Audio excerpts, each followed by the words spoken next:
पार हो चुका है, सरसों का तेल 200 रुपए के पार हो चुका है। सरकार इस ओर कोई कदम नहीं उठा रही। मैं तो उस दिन का इंतजार कर रहा हूं जिस दिन शिवराज सिंह जी अपनी पुरानी साइकिल में वापस वल्लभ भवन की ओर कूच करें। कांग्रेस पार्टी की सरकार के समय 2 रुपए लीटर बढ़ गया था तो पूरी कैबिनेट के साथ साइकिल में सवार हुए थे।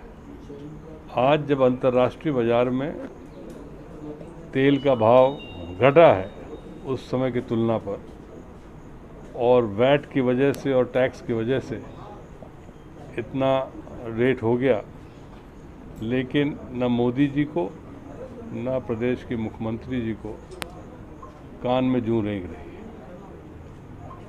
और जनता भी आजकल मेरे ख्याल से उतना चिंता नहीं कर रही है, नहीं तो इतने में तो बवाल हो जाना चाहिए। ये लगता नहीं कि बीजेपी में बैठकों का दौर चल रहा है और चुनावी मोड़ पे हैं, फिर चुनाव की तैयारी में जुटे हैं, नगर पालिका चुनाव होना बाकी है, पंचायत का बाकी है। बीजेपी के नेतागण सिर्फ एक चीज पर जुटे रहते हैं और वो है चुनाव के लिए। अभी से 5 राज्यों के चुनाव की तैयारी होने लगी। प्रदेश में नगरीय निकाय और ग्राम पंचायतों के चुनाव की तैयारी शुरू हो गई, लेकिन आम आदमी की बदहाली पर एक भी चर्चा का दौर नहीं होता, ये सोचने का विषय है। भैया, इस जिले में बीजेपी जब सत्ता में आई थी उसके पूर्व उन्होंने पूर्व मुख्यमंत्री दाऊ साहब के कार्यों को लेकर काफ़ी टीका टिप्पणी करते थे कि कुछ नहीं हुआ, कोई विकास नहीं हुआ। रेल परियोजना 2021 में जिले में बननी थी, आज तक नहीं बन पाई। सीधी सिंगरौली सड़क अपने हाल को रो रही है। क्या कहना चाहेंगे? क्या जिले की जनता अब मैं क्या कहूं, जिले की जनता को खुद सोचना चाहिए कि सिर्फ आश्वासन और घोषणाओं से ही पेट भरता हो तो ठीक है, और जो हालत है तो किसी से छुपी है नहीं, कहने की कोई आवश्यकता नहीं है। चाहे विकास का कोई से भी मापदंड ले लिया जाए, यदि कहीं पर भी तरक्की हुई हो तो बताएं। ये भाजपा के शासनकाल में जीवनदायिनी सूखा नदी का अस्तित्व पूरी तरह से खत्म हो चुका है। 90% भूमि पे अतिक्रमणकारियों के द्वारा अतिक्रमण कर लिया गया, उसके बाद भी कोई कार्रवाई नहीं हो रही। देखिए, अतिक्रमण की जहाँ तक बात है, ये इनका विशेषाधिकार है।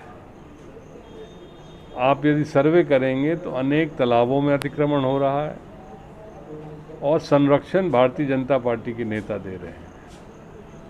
यदि किसी अधिकारी के पास कोई आम आदमी जाता भी है कि हमारे गांव के तालाब में अतिक्रमण हो रहा है या सूखा नदी का अतिक्रमण, तो साफ उत्तर देते हैं कि सत्ता पक्ष का दबाव है।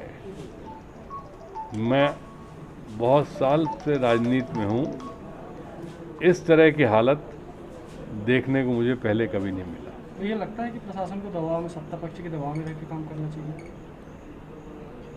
किसी भी समय पर किसी अधिकारी को सत्ता पक्ष के दबाव में अपना काम नहीं करना चाहिए। सत्ता के समय उनकी सुनवाई ज़्यादा हो सकती है, लेकिन जब आम आदमी की बात हो तो उसका भी कुछ ये रहे, उम्मीद रहे, विश्वास हो कि हमारी भी कहीं सुनवाई हो सकेगी। यदि ये हट गया और उम्मीद ख़त्म हो गई तो अराजकता का रूप धारण हो जाएगा। भैया, कोरोना के टीकों को लेकर पहले बीजेपी ने टीकोत्सव मनाया, अब महा टीकाकरण अभियान चलाया, वो भी टाँट फिर से दिख रहा है।